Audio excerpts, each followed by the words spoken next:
Bienvenidos una vez más a estos videos tutoriales del profesor Kun.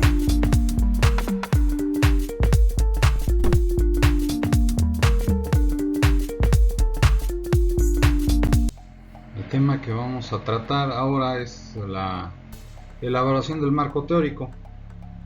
La investigación a realizar debe tomar en cuenta el conocimiento previamente construido, pues esta forma parte de una estructura teórica ya existente.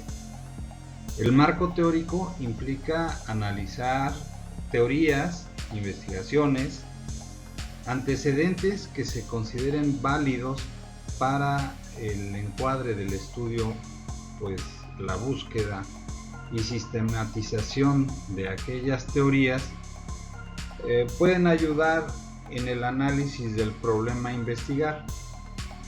La elaboración del marco teórico se realizará mediante conceptos, magnitudes, variables, leyes y modelos que existen en la ciencia y que se sistematizan con el objeto de determinar en qué medida estos contribuyen a la solución del problema investigado y en qué medidas son suficientes o insuficientes. El marco teórico se inicia desde el mismo momento que se formula el problema, donde es necesario conocer sus antecedentes técnicos para precisar el problema si tiene carácter científico o no. El investigador define y delimita según su criterio y de acuerdo a su marco teórico, conceptos involucrados en las variables de investigación, lo que es el marco conceptual. Bueno, pues ¿cuáles son las funciones del marco teórico? Cuando se tiene planteado el problema de estudio, es decir, que se ponen los objetivos y preguntas de investigación, y cuando además se han evaluado su relevancia y factibilidad, el siguiente paso consiste en sustentar teóricamente el estudio, etapa que algunos autores llaman elaborar el marco teórico. Ello implica realizar y exponer aquellas teorías y enfoques teóricos, investigaciones y antecedentes en general que se consideren válidos para el correcto encuadre del estudio. Hay 6 funciones principales. El marco teórico tiene diversas funciones dentro de una investigación, entre las cuales destacan las siguientes 6. 1. Ayuda a prevenir errores que se han cometido en otros estudios. 2. Orienta sobre cómo habrá que llevarse a cabo el estudio. En efecto, al acudir a los antecedentes nos podemos dar cuenta de cómo han sido tratado un problema en específico de investigación, qué tipos de estudios han sido efectuados, con qué tipo de sujetos, cómo se han recolectado los datos, en qué lugares se han llevado a cabo, qué diseños se han utilizado. 3. Amplía el horizonte del estudio y guía al investigador para que éste se centre en su problema, evitando desviaciones del planteamiento original. 4. Conduce al establecimiento de hipótesis o afirmaciones que más tarde habrán de someterse a prueba en la realidad. 5. Inspira nuevas líneas y áreas de investigación. 6. Provee de un marco de referencia para interpretar los resultados del estudio.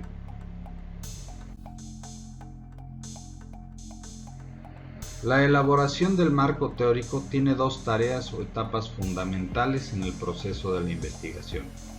La primera es revisión de la literatura, mediante la cual se consulta, extrae y recopila la información relevante sobre el problema a investigar. Y el segundo sería la sistematización de las teorías existentes, que posibilita determinar el grado que la misma explica el problema científico de investigar y el grado en que no. Se adopta una teoría o se desarrolla una perspectiva teórica o referencia. Para comenzar la revisión de la literatura, se recomienda la consulta de expertos y centros de información científica. Debe seleccionarse la bibliografía más importante e iniciar un proceso de lectura que puede contribuir a la creación de fichas y resúmenes de los autores más relevantes que tienen relación directa con el objeto de la investigación. Las fuentes literarias pueden ser de diferentes tipos. 1. Fuentes primarias, que son los libros, artículos, revistas, monografías, tesis de disertaciones, documentos oficiales, reportes de asociaciones, trabajos presentados en conferencias o seminarios, artículos periodísticos, testimonios de expertos, películas, documentales, videocintas, foros, páginas web, artículos de internet y todos los que se les pueden ocurrir. Las fuentes secundarias, que son resúmenes o referencias en donde se mencionan y comentan brevemente los artículos, libros, tesis, disertaciones y otros documentos relevantes en el campo de dicha investigación. Y las fuentes terciarias, que son compendios, directorios de títulos, revistas, autores, organizaciones científicas, catálogos de libros y otros, son documentos que comprendan nombres y títulos de esas fuentes antes mencionadas. Son útiles para detectar fuentes no documentales. La recopilación bibliográfica o cualquier otra fuente puede ser cuidadosamente realizada en cuanto al registro de la información que ofrece. Hay algunos aspectos que hay que tener en cuenta para esta investigación. Lo primero sería el título del trabajo, el autor, el año de publicación, la editorial, el lugar de la edición, el número de páginas en caso de libros y números de páginas en el caso de artículos científicos, nombre del sitio y dirección electrónica que completa el caso en las páginas web. Otros aspectos de utilidad para ubicación futura del material.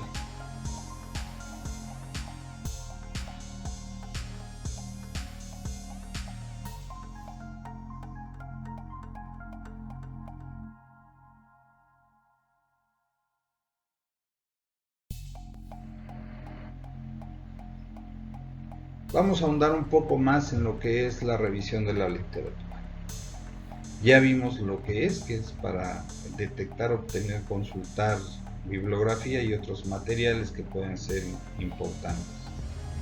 Danke, en 1986, distingue tres tipos básicos de fuentes de información que son para llevar a cabo la revisión de la literatura. Está la fuente primaria, secundaria y terciaria. Las primarias, que son las directas, contribuyen el objeto de la investigación bibliográfica o revisión de la literatura y proporcionan datos de primera mano. Un ejemplo son los libros, antologías, artículos, publicaciones periódicas, monografías, tesis, disertaciones, documentos oficiales, reportes de asociaciones, trabajos presentados en conferencias o seminarios, artículos periodísticos, testimonios de expertos, películas, documentales, videocintas, en fin, todo lo que se le pueda ocurrir que sean hechos por el propio autor. Las fuentes secundarias consisten en compilaciones, resúmenes y listados de referencias publicadas en un área de conocimiento en particular, que son referencias y resúmenes de las fuentes primarias, ¿sí? Y por último, tendríamos las terciarias. Las fuentes terciarias son nada más documentos que mencionan los nombres y títulos de libros, revistas, publicaciones y boletines, conferencias, con algunos simposios, nombres de empresas o todo este tipo, y son generados como tipo directorios para podernos referenciar a las fuentes secundarias o a las fuentes primarias y dónde podemos encontrarlas. Estas fuentes terciarias son simples índices de dónde podemos encontrar la información.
Como resultado de la revisión de la literatura, se puede llegar a varias conclusiones.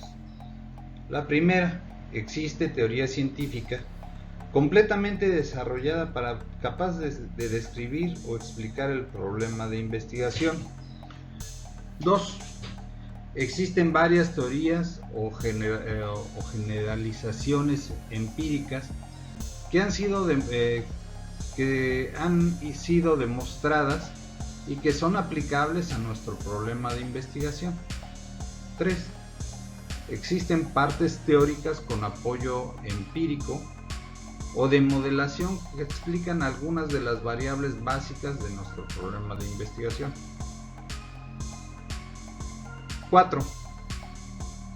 Hay descubrimientos interesantes pero parciales sin llegar a ajustarse a una teoría. 5. Existen solo guías aún no estudiadas e ideas relacionadas con el problema de investigación. ¿Sí? En los casos 1 y 2 estamos en presencia de una investigación de desarrollo donde se aplica la teorías ya existentes a situaciones nuevas, pero que no requiere la elaboración de un nuevo modelo teórico. Existen otras investigaciones aplicadas en donde se aplicaron diversos métodos del campo científico, como modelos empíricos o matemáticos, a la esfera específica que se investiga con objetivos muy bien definidos. En los casos 3, 4 y 5, donde las teorías existentes no explican a plenitud el problema investigado, donde se requiere acudir a elementos teóricos generales y a desarrollar una nueva teoría de solución de dicho problema, se dicen entonces que estamos en una investigación científica que necesita de la imaginación y creatividad del investigador. La elaboración del marco teórico no es tan solo reunir información, sino que la relaciona, integra, sistematiza, contribuyendo en alguna medida a la comunicación de un nuevo modelo teórico. Esto no es un aporte teórico, pero sí requiere de la capacidad de síntesis y enfoque del investigador. Existen diferencias entre el marco conceptual y el marco teórico. El marco conceptual se refiere a las características del medio, de aquello que precisa todo lo que rodea el objetivo de la investigación o su campo de acción. Aquí el investigador define y delimita, según su criterio y de acuerdo a su marco teórico, conceptos involucrados en las variables de investigación. El marco teórico es lo existente sobre el objeto o campo. Es la descripción de los elementos teóricos planteados por una o por diferentes autores y que permiten al investigador fundamentar su proceso del conocimiento. Se llama marco de referencias al resultado del planteamiento del problema y objetivos de la investigación. Para formularlo hay que tener definido primero el marco teórico, y para hacer el marco teórico debe de revisar la bibliografía básica, seleccionar la más importante, hacer fichas o resúmenes de autores más relevantes, etc. Para hacer el marco conceptual, usted debe seleccionar los términos a emplear en la investigación, haciendo un glosario de dichos términos. Hay algunas corrientes que hacen coincidir el marco de referencia con el marco teórico.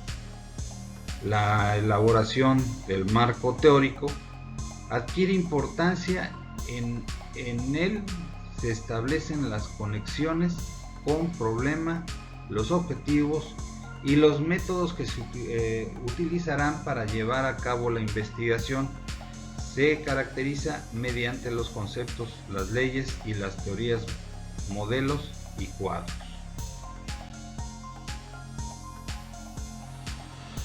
Por último, no quisiera pasar por alto, estos son los libros de donde tomé la información para realizar el presente trabajo.